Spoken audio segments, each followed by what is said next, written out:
Jesus Christ. Good evening, my dear brothers and sisters. Good evening, Father. So today we are celebrating the solemnity of Immaculate Conception.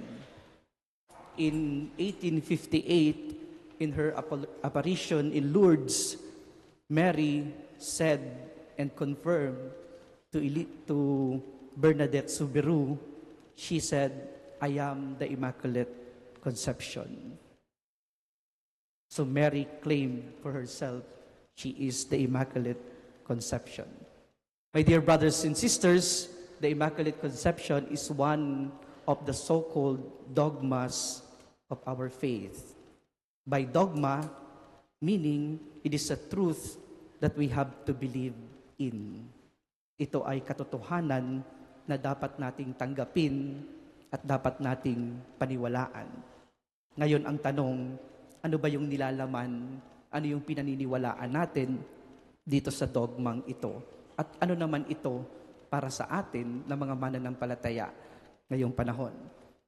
In 1854, Pius IX, in his apostolic constitution, Ineffabilis Deus, he declared that the most blessed Virgin Mary was from the moment of her conception by a singular grace and privilege of the Almighty God, and by virtue of Jesus Christ, Savior of human race, was preserved immune from all stain of original sin.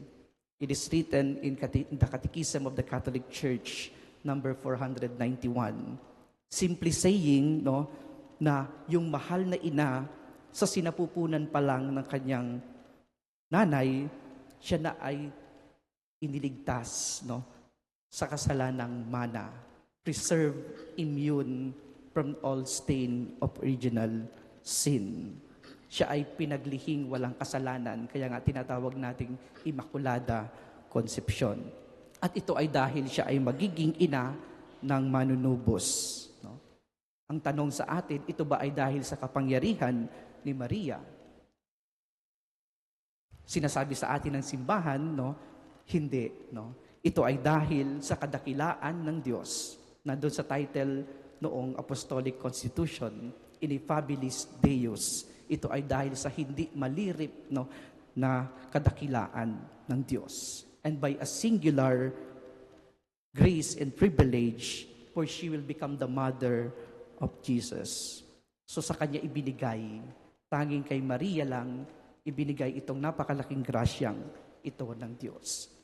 At makikita natin ito doon sa ating ebanghelyo. In our gospel, the angel Gabriel appeared to Mary and he said, "Hail, full of grace." Aba, napupuno ka ng grasya.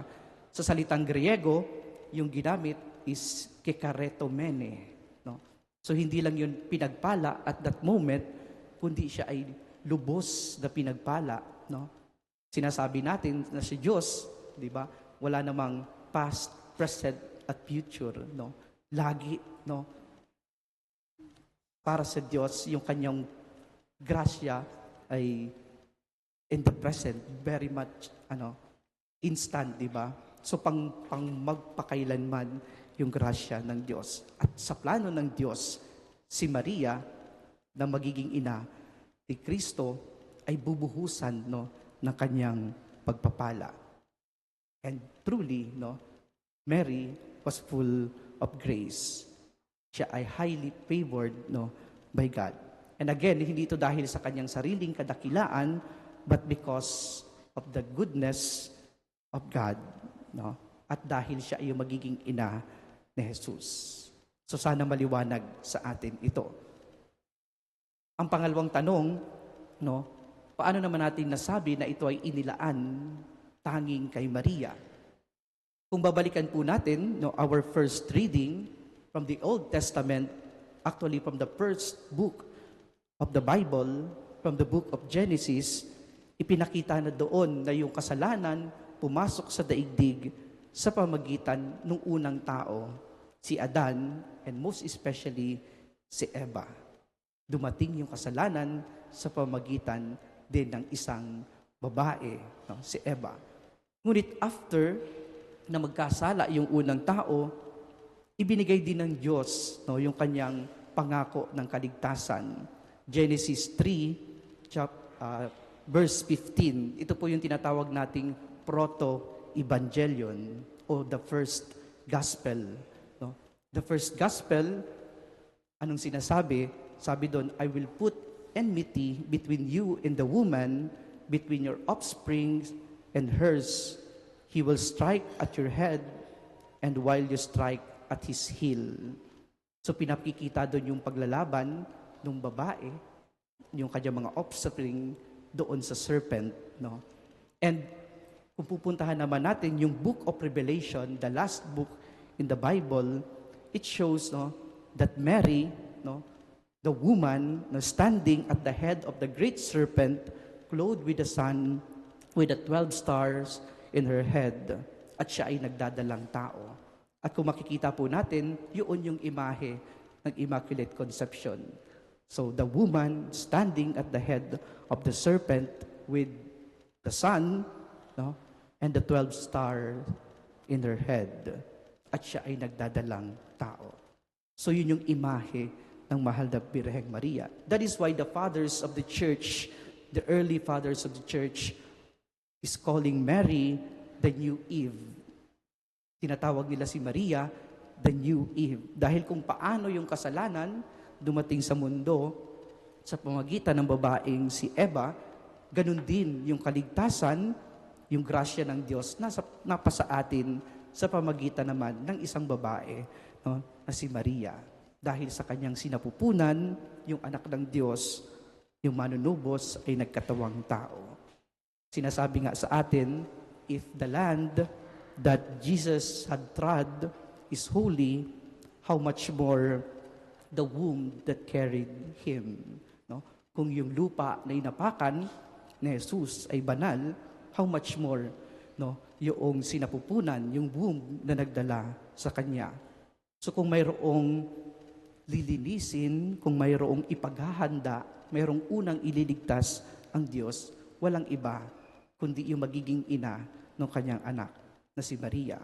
She has to be preserved, no, from all stain of sin for her to become worthy as dwelling place, as the mother also of the Savior. So yun po yung nilalaman ng ating pinaniniwalaan ukol sa Immaculate Conception. Ngayon, ang tanong, ano naman ito para sa atin, mga mananampalataya? So, if Eve, no, becomes our mother in sin, dahil sa kanya, tayong lahat nagkaroon ng kasalanang mana o nagkaroon ng naturang makasalanan. In Mary, on the other hand, no, she became our mother in grace. Hindi lang sa kaligtasan, but also sa mas maraming grasya ng Diyos. God, by giving her graces in favor, we have seen also in her our humanity. The humanity that has a capacity to hold the divine and be saved. No? Nakita natin yung imahe ng ating pagkatao, no, na mayroong kapasidad na maging banal at kapasidad, no, na magkaroon ng kaligtasan. We are not doomed, no, because of the sin of Adam and Eve. We know that we can also be heirs and citizens of heaven. So whenever we look at Mary, no, we see also our destiny, no? Our destiny to become sharers, no, in the glory of God, sharers in the eternal life that God has promised. Amen.